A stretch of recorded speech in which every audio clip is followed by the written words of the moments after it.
Well done. I am Lou with another episode of My Car Story. I'm in the suburbs of Medford, Oregon, and today I've got Chris with me. Chris, your last name? Lehuede.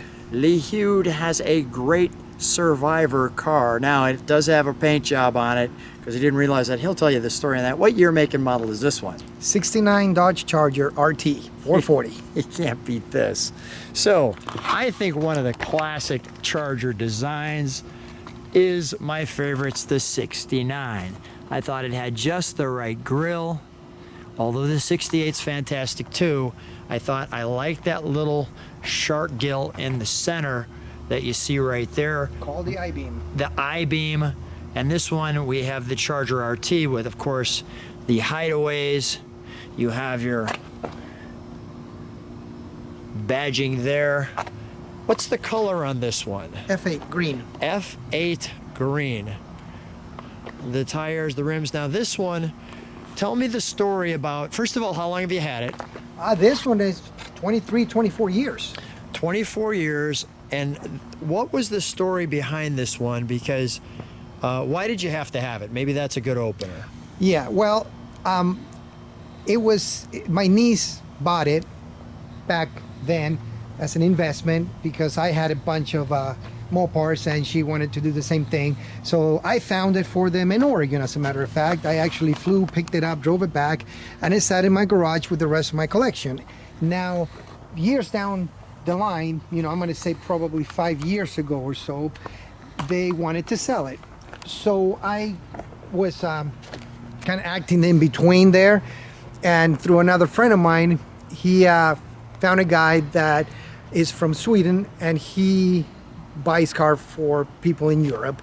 So they contacted me, we're interested in the car, can we take some pictures? Took some pictures, sent it to them, and then a guy from Germany who wanted to buy it came back with, are you sure that's original car? Meaning, looks like the panels at the doors were changed because of the rivets don't look right. So my friend and I, we looked at it, and we said, no, this is correct. This is, nothing's been done to the car. And then we started looking at other things, and then we kind of realized, wait a minute, this is not 116,000 miles. This is 16,000 miles. You know, kind of a long story short, after doing a lot of other research. And I always kind of thought the car drove too nice, too tight for being 116. It was so good it was wrong. Yeah, exactly. Too good to be right, or that's basically what it is. This is too good to be right because it can't have 16,000. So opened up the drums, the wheel, the brake drums, pull them out, measure them, realize that it's the original asbestos brake pads. We mic'd the drums. They never been turned. Bunch of other stuff gave it away that it was a 16,000 mile car. What was your reaction then? Or was it that you've been building the case, you knew this was the case? So well, once I started doing the investigation, I was hoping, and every time a new clue was like, yes, you know, I kept getting closer to that, saying, yes, it is.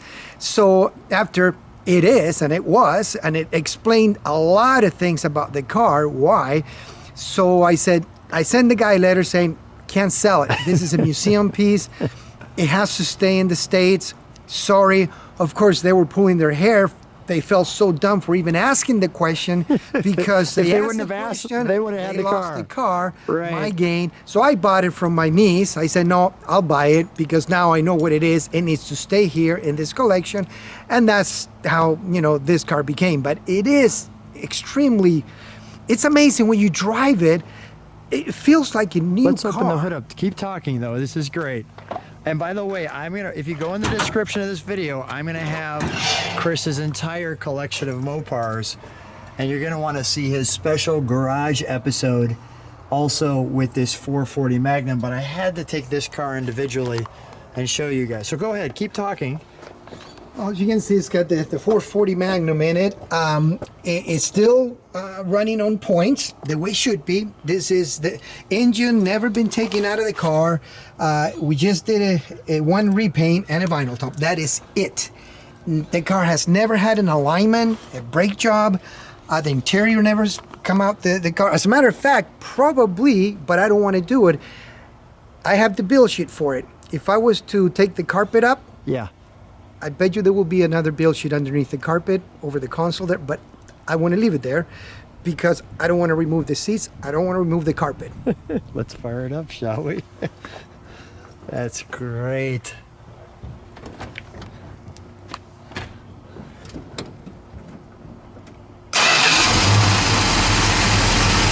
How smooth is that?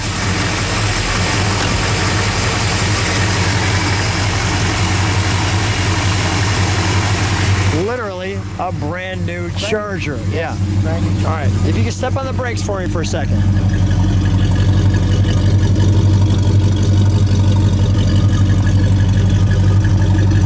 Welcome to 1969. This is what your muscle car sounded like. Go ahead, give us a rev, Chris.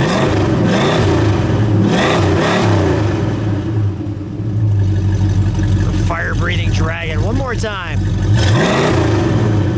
Very nice. And might I add, one of the best gas caps ever. Well, we're going to turn this one around. I told you that we'd turn it around, and this is one of my favorite Mopar back ends, is those taillights with that RT in the middle. We've got the dual exhaust. I just want to show you one of the things on this little lip right there. You can see right off the trunk, done just right. As I've shared before we left, one of the best fuel caps ever. The RT, we've talked about that if it had the bumblebee stripe, you'd actually not have the badging. And one of my favorite shots in this quarter is about right there.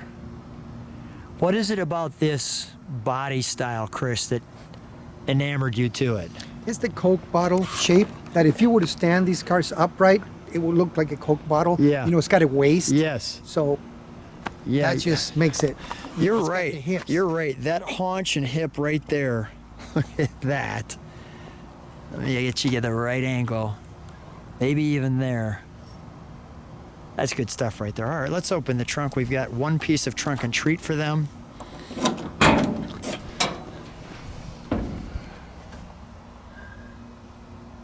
There we go. Your build sheet, that. I know now you probably regret painting it, right? Just because it was a Survivor. And Yes. Okay. I do. But it's still Yeah. phenomenal. So Yes. there's nothing to take away from this car. May I open it? Yes. Thank you. So as we open it, we come right to our door panel, where you can see the map. We've got the sun hitting that like so. So you can see the instrumentation there. You have that piece there. If I come to this side, you have your tire pressure there. And as we look around the back of the car, I want to show you something that you wouldn't normally see. Not just the back seat, but Chris, share with me what this is that I'm featuring right here. Yeah, the little elastic rubber band there, it never makes it. Meaning, it's always ripped up, pulled away. But in this car, it's still there after almost 50 years. That's amazing. Amazing. All right, let's jump back in the front, but I wanted to share that with you because, to his point, you don't see that. So there's the bucket seats. As you can see, we'll get some of the details here. Our pedals, your high beam. As we look over here, we have your, that's the correct amount of miles right there.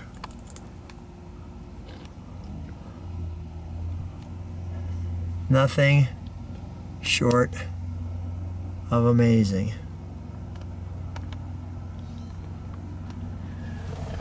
You have your clock, or excuse me, your radio, your heat, ignition. No charger over there. That's focused for you on the door. And your information right there. So Chris, I think we need to take this one for a ride. Yeah, let's do that. Let's go. Here we are in the 69 Charger. How does it feel taking out this time capsule? It's fun. It's great. A great handling car. You know, just a little over 16,000 miles. this is the epitome of original. And it's just a fun car to drive. Now, even you don't drive it that often. It came to you at 16,000 miles on it. We've only got about 16,500 on it. Right, no. So first of all, thank you for bringing it out for the channel, but I just want to say such a thrill for me and such a treat. I just want to show people a little bit about where we're at. Look at this great view we have.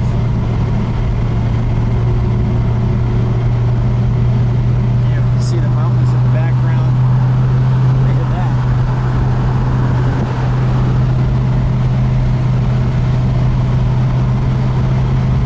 Do you have any special stories from car shows? Anything there? What's the reaction when people see it? You know, it takes them through down memory lane. They always say, man, I had a 69 and I sold it. I wish I would have kept it. I met my wife in my 69 Charger. I wish I had it. I mean, that's actually what I hear the most. Yeah.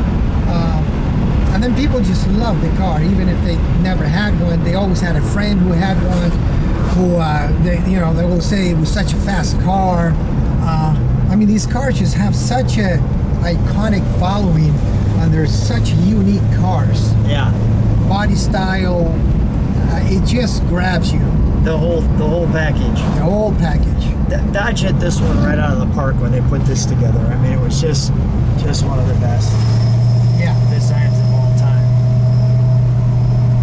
How nice is this ride?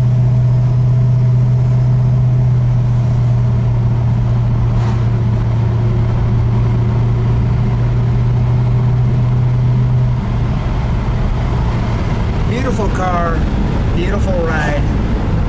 What a treat. Chris, thanks so much for being in my car story. Anytime. Thank you. Kind enough to say, Lou, my original 16,000 mile car, you got to drive it to feel it, just to see what this was like. And I got to tell you, this is like driving a brand new car. This is not power steering, but this thing is so responsive. It's just unbelievable. Look how straight it is. What a treat. Great car. What a wonderful opportunity. And you got that in your rear view mirror. Not too bad. Thanks, Chris. Imagine that Bullet, that Steve McQueen wasn't driving a Ford. He was driving a green Charger. What it would look like in the rear view mirror if you were doing that. And you're being chased by the Charger. Pretty cool, huh? I'm Steve McQueen in the green Charger, if that was the way it was going to work. Well, look who's chasing who now.